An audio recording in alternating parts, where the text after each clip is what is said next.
foi esse trabalho no Corinthians? Chegou em outubro do ano passado, teve uma final de copinha, enfim. Como que você viveu o Corinthians nesse seu período lá? Então, Gabriel, por ter sido muito rápido, né? Eu fiquei 10 meses no Corinthians.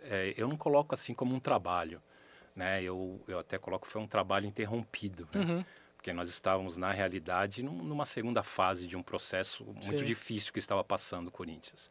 Então, foi uma passagem rápida, que para mim, em termos assim profissional, não foi muito boa, porque nós estávamos fazendo um trabalho que a curto prazo não iria aparecer, Aham, né? Iria aparecer uma situação mais difícil que era e que a gente poderia estar ajudando, que é o que estava acontecendo. Então, mas em termos foi um prazer ter trabalhado no Corinthians, ajudou muito, mas em termos assim de carreira, de currículo, até foi um pouco prejudicial, porque a gente é já vem mesmo? com trabalhos mais longevos, Aham, né? Aham. Trabalhos médio para longo sim, prazo. Uhum. Então, um trabalho interrompido nem sempre é bom para a gente que trabalha na base. sim. Mesmo sendo num clube da expressão do Corinthians. Eu acho que é até pior, né? Aham. Porque se você está num clube que tem a divulgação que tem o Corinthians, né? O dia a dia que tem o Corinthians, Sim. o ideal é que você tenha coisas boas para Uhum. mostrar coisas boas, assim, reportagens boas, Uhum. notícias boas. Então, esse período, realmente, nós não teríamos, como nós não Sim. tivemos, a não ser um período da Taça São Paulo. Mas eu acredito que precisa ser um pouco melhor compreendido o que foi feito ali e o que nós deixamos ali. Uhum. Mas, assim, trabalho eu não considero, eu considero um trabalho interrompido. Aham. Inclusive, desde o início de 2024, né, até antes da chegada do Orlando, na gestão do Augusto Melo foram contratados 87 jogadores para a categoria de base como um todo, não só para o Sub-20. Inclusive, quando chegou a nova diretoria do Osmar Stabile, teve gente da diretoria falando que jogamos o jogo do Sub-20 com ataque de Sub-17, É, porque os que estavam lá não estavam, o rendendo. Sub-20 mesmo não estava em muita condição. Como que foi lidar com esse processo? Teve muita troca de jogador, muita chegada, como que foi lidar com essa mudança toda de jogador? Então, quando você tem um desequilíbrio e esse desequilíbrio provoca uma situação de não ter bons resultados para se mostrar, você tem que saber o que está acontecendo, né? Uhum. Então, nós chegamos em outubro, fim de outubro, já detectamos, né, internamente nós já falamos que a gente precisava acelerar um pouquinho o processo que seria feito depois de uma Taça São Paulo. Tivemos até um pouco de resistência, porque os meninos eram muito novos, né, para disputar a taça, Sim. mas entendíamos que naquele momento era o que precisava, e foi feito, em termos deu certo. Né? Então, por isso que eu falo que foi interrompido. Nós estávamos mais ou menos numa segunda fase do processo. Aham. A segunda fase qual que é? É uma segunda fase onde você começa a procurar e a ver os meninos que estão no sub-17 que podem realmente continuar no Sim. decorrer do ano e disputar uma próxima Taça São Paulo. Aham. Esses meninos, eles teriam uma segunda Taça São Paulo, porque a primeira foi essa 2025. Uhum. Sim. Então, Aham. 2026 eles já estariam melhores, Aham. né? Que era essa a ideia. Mas entenderam que não, nós entendemos que faltaram, para entrar nessa segunda fase do processo, a meu ver, uns 10 dias. Esses 10 dias, se a gente conseguisse o que a gente tinha planejado, aí sim Uhum. a gente poderia dar seguimento, mas não foi entendido. O que passou para a gente, o diretor, né, o Nenê do posto, na sala do CEO, tanto para mim quanto para o Juliano, o preparador físico, eles iriam interromper nosso trabalho e queria dar uma oxigenada no grupo. Então, quando você vem de um processo que você já mostrou para a diretoria, para a gestão, que poderia acontecer a situação que estava acontecendo, Uhum. é uma situação que a gente fica até assim, mas eu mostrei, né? Eu Sim. expliquei que essa Você já situação sabia, eu né? já sabia. E aí, no caso, o que foi colocado para nós não convenceu, que era um campeonato que não tinha não indo muito bem, Uhum. né, Uhum. no brasileiro, realmente não foi bem, e também alguns jogos do sub-20 no Paulista que tinham dificuldades. Tudo isso já era previsto, Uhum. né? Sim. E fazia parte do processo, um processo que você vai ver um trabalho mais à frente. Então, é essa situação que a gente fica, que eu falei que é ruim para a carreira, que é ruim para Uhum. currículo. né? Então, eu acredito que se tivesse mais uns 10 dias, a gente poderia ir melhorando aos poucos, porque a gente sabia o que estava fazendo, Justo, justíssimo. né? Mas é o que você falou, né? Então, quando você tem um grupo que você atende bem o profissional, como aconteceu em 2024 no Corinthians, eles foram campeões da taça e Sim. eles conseguiram Sim. ajudar os profissionais. E se você tem um desequilíbrio depois disso, você precisa ajustar alguma coisa. Era justamente isso que a gente estava fazendo, tentando ajustar esse período ruim que ficou. Sim. Olha, apesar de tudo, teve um vice da Copa São Paulo também, né? Sim. Não foi pouca coisa. Chegar na final da Copa São Paulo não é pra qualquer um, né? É. Apesar de ser Corinthians e tal, tem toda a tradição na base, pô, não é fácil. É difícil, uma final da São Paulo é difícil. Entendeu? É uma equipe muito bem treinada e uma equipe de muita qualidade, como foi o do São Paulo, né? Sim. Então, tivemos as dificuldades ali para sustentar o jogo, não foi nem para o jogo inteiro, para sustentar um resultado. Então, quando você tem um grupo muito novo, pode acontecer isso e Sim. poderia acontecer como aconteceu. Uhum. Né? Mas aí depois o brasileiro também tivemos dificuldades, porque quando você tem dificuldades no sub-20, um desequilíbrio, ele é notado nos resultados. Isso fica muito aparente para todos. Porque o sub-20 é a categoria mais importante da base. Ali no sub-20 você precisa ajudar os profissionais, você precisa observar o 17 e, além do mais, formar 2 ou 3 equipes durante o ano, né? Sim. Verdade.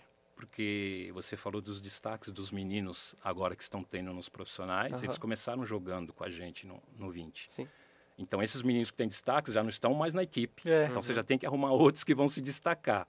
E não pode perder o nível. E não pode perder o nível, né? Então, é difícil. Todos que trabalham no Sub-20 já sabem dessa situação. E quando essa situação não está indo muito bem, existe aquele desequilíbrio e você precisa arrumar aquilo ali, que é justamente o que a gente estava tentando fazer no momento que a gente estava lá. Sim. Essa saída você atribui mais a alguma questão política? Que a gente vê muito quando troca o presidente tira todo mundo que era da gestão passada.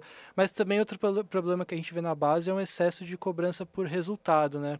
A que você atribui essa decisão da diretoria? Então, é o que eu falei. O que foi passado para mim, né, pelo diretor, é que estava recebendo muitas ligações das campanhas que não foram na campanha que não foi boa no Brasileiro e 1 ou 2 jogos do Paulista que também não foi bem. Então, eu não sei se entra a parte de quem que estava ligando, se é político, a gente sabe, eu não tenho como pedir para um torcedor paciência com o resultado. Sim. Isso a gente não pede, ainda mais torcedor do Corinthians, né? Que ajuda bastante ali os meninos. Mas a gente tem como colocar para a gestão o que está acontecendo. Né? Tudo foi colocado. Então, quando você pergunta se é a questão política, eu não sei te dizer, mas a impressão é que dá é que sim. Porque você estava recebendo ligações e que falou que teria que estar dando uma oxigenada no sub-20, né? Uma troca do treinador. O que a gente entende é isso. Sim. Né? Pode ter acontecido. Atrelado a isso que o Gabs tinha falado de muitas ligações e tal, você com toda a experiência no futebol de base, a gente sabe que futebol profissional é muito resultadista, ainda mais aqui no Brasil. Você sente que na base, mesmo aqui no Brasil, é muito resultadista ou com a evolução dos garotos, ainda dá para continuar com um trabalho que, mesmo nos resultados, não se prova sendo tão eficaz, mas na evolução a longo prazo vai evoluir muitos garotos e ajudar muito o clube profissionalmente. E só para completar, esse equilíbrio de resultado na base é difícil, né? Porque ao mesmo tempo que o principal é formar jogador, o Abel falou domingo agora quinta-feira também o Palmeiras ser campeão sub-20 agora no meio da semana vai ser importante para a formação desses jogadores. Então, só para completar aí a questão do resultado na base. Então, a questão da cobrança, ela sempre teve, né? Como eu disse, ainda mais um Corinthians, né? Um Palmeiras, os times grandes, os times que investem, os times que têm estrutura. Então, a cobrança vai ter pelo resultado. E esse ano piorou um pouquinho, porque o brasileiro teve rebaixamento, né? Três equipes foram rebaixadas no brasileiro. Por isso que eu falei que a pior parte passou. Né? Em 2024, o Sub-20 ficou em 18º. Nós ficamos esse ano em 15º. É ruim? é ruim, mas por toda aquela situação que passou, a gente tinha que não fugir de um rebaixamento. Sim. Todas as equipes Sim. fogem de um rebaixamento. E todas as equipes, como eu falei, depois que você tem atende o profissional bem e bons resultados, ela vai ter um desequilíbrio. Esse desequilíbrio precisa ser leve, Sim. não pode ser tão acentuado como estava sendo no Corinthians, por causa dessa cobrança Sim. que você colocou. Se a gente for ver bem, o São Paulo também teve um desequilíbrio, Sim. não classificou no Brasileiro, primeira fase. O Santos não classificou na primeira fase. Então, eles oscilaram. O São Paulo encheu o time de moleque do profissional para não cair, né? Não, Pois é. Vendeu outro dia o meia direita. O Lucas Lu- Ferreira. Lucas Ferreira, pô, assim, pouco tempo, você vê, um pouquíssimo tempo entre subir da base, jogar no profissional e já ser vendido para Europa. Sim. Então é... E aí, junto com a cobrança natural, né, de resultados, ficou um pouco mais difícil agora trabalhar na base. Sim. Mas é questão de adaptação, né, é questão de a gente entender o momento, o que precisa ser feito e seguir. E seguir, que tenho certeza que a gente vai se adaptar mais uma vez. Boa, boa. Ó, temos mais perguntas para ele, mas vamos dar uma passada no chat, porque o Damota corintiano tá aqui mandando um boa noite, vai Corinthians, diretamente de Guaianazes, tá sempre aqui com a gente o Damota. E enquanto isso, lá no Parque São Jorge, estão rolando as votações da eleição já indireta começou, para a presidência do Corinthians. Mais um tá no jogo que tem votação importante rolando no Corinthians. Impressionante. Quem quiser saber mais sobre essa eleição, entre ali no Instagram, @Gazeta Esportiva, que a gente conta algumas curiosidades dessa eleição. Vamos ver quem que vai sair. Tem o Osmar Stabile, tem o Antônio Roque Cittadini e tem o André Castro também, o que está prometendo um investimento na casa do $1 bilhão ali no Corinthians. Hoje só os conselheiros votam, são ali 299, se eu não estiver enganado. Teoricamente, a segunda chamada já está sendo agora, Sim. mas sempre costuma demorar essas votações, e tem também a votação para o vice-presidente do Conselho Deliberativo, que é muito importante, porque é o cara que vai ser responsável por dar prosseguimento às investigações sobre o uso do cartão corporativo e gastos pessoais em gestões passadas. Exatamente. Com o dinheiro do Corinthians também. Se sair durante o programa, a gente avisa, mas acho difícil. Isso aí vai ser lá para 9, 10 horas da noite. Coitado do Alexandre Silvestre, que ainda vai ter que voltar Coitado pra cá. de quem... Exatamente. Antes de eu passar para a nossa próxima pergunta, a pergunta do chat tem preferência, viu, Orlando? O Paulo Castro quer saber qual time hoje que dá mais apoio para a base. Assim, eu vejo, conversando com alguns amigos, né? O Red Bull dá um apoio muito bom, uma estrutura muito boa. Está na final com o Palmeiras. O Palmeiras, né? O próprio São Paulo. Então, nós temos várias equipes que dão um apoio. Sim. Agora, precisa entender esse apoio, se é estrutura, se é condições, né? Se é paciência. Se é paciência, se é um momento favorável para a base, se é um momento emocional para os meninos. Sim. Então, eu acho que não tem muito, assim... o resultado diz um pouquinho também, né? O Palmeiras já vem há alguns anos aí, Sim. com alguns resultados, com algumas vendas, com alguns aproveitamentos nos profissionais. O Flamengo, mesma coisa. Verdade. Mas nós temos várias equipes que dão apoio. Jogamos contra um Fluminense, que tem uma equipe muito boa, né? O próprio Botafogo. Então, a maioria dos clubes estão dando um apoio para a base, porque sabe que ali, em algum momento, eles vão precisar. Sim. Né? Agora, a questão de estrutura e de condições, eu acho que é diferente do apoio, né? Sim. Verdade. Às vezes tem umas que não tem muita estrutura e nem muito apoio. A Giovana aqui, programa bom demais. Júnior dos Anjos com um comentário espetacular, hein? Ele diretamente de Embed, Minas. Demorei porque fui ver um OVNI. Aí depois ele veio aqui no nosso chat. Pergunta para o professor: a base do São Paulo é que mais dá retorno para o clube dos 4 grandes? Acho que ele respondeu aqui, né? São Paulo, Palmeiras, Bragantino, mas o São Paulo tem uma trajetória, uma tradição, melhor dizendo, mais longa do que o Palmeiras em revelar, né? São Paulo precisa muito mais de base, sim, que, por exemplo, o Palmeiras. O Palmeiras, beleza, vende. Voltando ao caso do Lucas Ferreira, na minha visão, vendeu barato. Porque precisa, né? Exatamente, porque precisa. O William Gomes, mesmo caso, pro Porto. Então, acho que, nesse caso, o São Paulo precisa mais do que o Palmeiras. Mas, bom, professor, muita história na base, claro que essa história vai continuar sendo falada aqui, mas passou o Corinthians, e agora? Quais são os próximos passos? Agora é aguardar E de preferência um profissional, né? Uhum. A gente tem já procurar a plataforma do profissional agora. Sim. Mas a gente deixa em aberto sub-20, né? Com estrutura, com um bom trabalho. São muitos anos, né?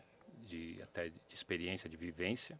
E, de repente, se for um projeto bom, a gente senta para conversar. Mas o ideal seria o profissional agora. Sim. Melhor programa do YouTube. Muito bom programa. Programa top. Agora é a hora de vocês provarem que gostam mesmo do Tá no Jogo. Nosso programa está concorrendo na categoria de esportes do prêmio Melhores Podcasts do Brasil. E você tem até o dia 19 de setembro para acessar www.premiompb.com.br e votar no Tá no Jogo. E se você caiu de paraquedas por aqui, o Tá no Jogo vai ao ar de segunda e quarta às 19 horas no canal da Gazeta Esportiva no YouTube. Assiste a gente e depois vota lá também.